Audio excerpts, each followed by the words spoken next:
دا سلګر کوي نو پښتانه به زه سره جلا کړم نو لږ دې تاریخ وګوري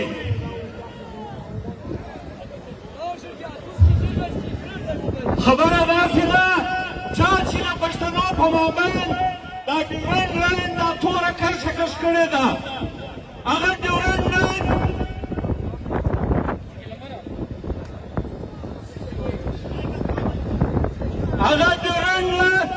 نن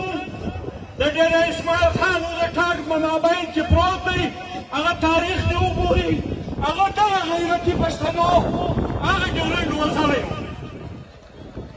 دا پنجابی دا امریکن دا دماغ کار نه کوي چې د پښتنو په زړه باندې دا ډیورنډ لاین کشول داسې اسانه کار نه دی ما علي وزیر څلور میاشتې په کراچي کې په جیل کې لیدلی دی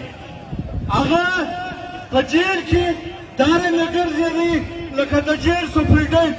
دا سپی د خاورې دا سپی د سپین ږیرو دا سپی د تاریخ دا یو روشن باب دی دا هېڅوک نشي ویلی باچا ورته وایه په معافي به ته ولګې چې وار وړه ته دې اتیا راچوئ نه سردار علي وزیر معافي اخلي نه د پی ټي ایم یو ملګری معافي اخلي ته به اوس یې د پښتانه د خاورې دا چې پر هر غره باندې ته قبضې کوې دا چې د پښتنو پر مځکه قبضې کوې نو یو خواست د دې پښتنو څه دا دی چې دا خپله توربرګرګي یله کړي سره کښېنئ دا مځکې سره تقسیم کړئ پنجابی خپل پر مځکه مه پرېږدئ دا زموږ وسایلو ته اړولې ده دا ډېر نن موږ د ده څه د وزیرستان حساب غواړو دا نن راته په بولده کې کندهار ته سوچونه وایي نو خپل صفونه برابر کړي د دې پی ټي ایم حمایت د کندهاره څه ونیسي تر جلال آباده پورې د دې مزدور پښتون حمایت د جلال آباده څخه ونیسي تر پېښوره پورې د پېښوره څخه ونیسي تر اسلام آباده پورې تر کراچي پورې هر هغه پښتون چې د پښتون کار په حق پوهېږي چې د پښتون کار په مسایلو پوهېږي هغه واحد پلیټفارم د پی ټي ایم هغه بولي هغه دغه د منظورو پښتونو د علي وزیر پښتون دغه پلیټفارم مضبوط کړئ دا خپل د اپس توربرګلوي پرېږدئ دا بدنیتي پرېږدئ دا پنجابي زموږ وسایلو ته اړولې ده دا موږ هم واسې دي دی ډېر مړي وکړه دا داسې یو دهشتګرده ملک دی د دې ما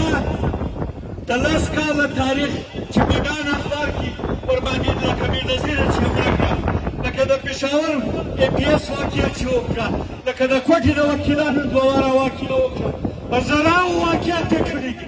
دا ټیرریسټ ملک دی دا دهشتګرد ملک دی ډېر د سلام اچول ګناه دی دا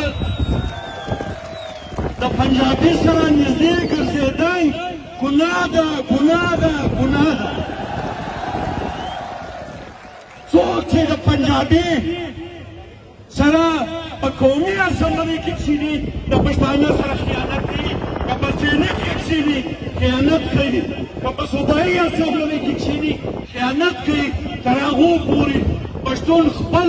دومره غټ وطن لري د موسې ونیسي تر اټکه د اټکه سې ورشه یو بریاعظم وطن لري د پنجابي نوره مزدوري پښتون نه کوي پنجابی خپل د خاورې پسې اخلي پرون دا تېرېدله پر قدم باندې پنجابي پاکستان جوړ کړي دي او مځکې په دې نامه قبضه کړي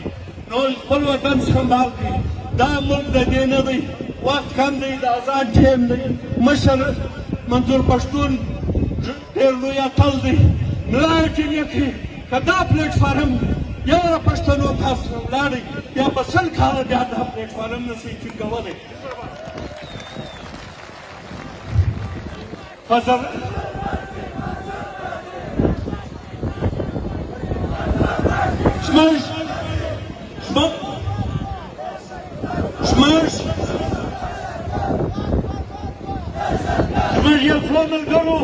زموږ یو څو ملګرو خبره وکړه فضل الرحمن متعلق موږ د یو پښتانه خلاف خبره نه کوو لیکن فضل الرحمن ته ووایه چې نوره نوکري مه کوه دغه چې ته وایې زه ډېر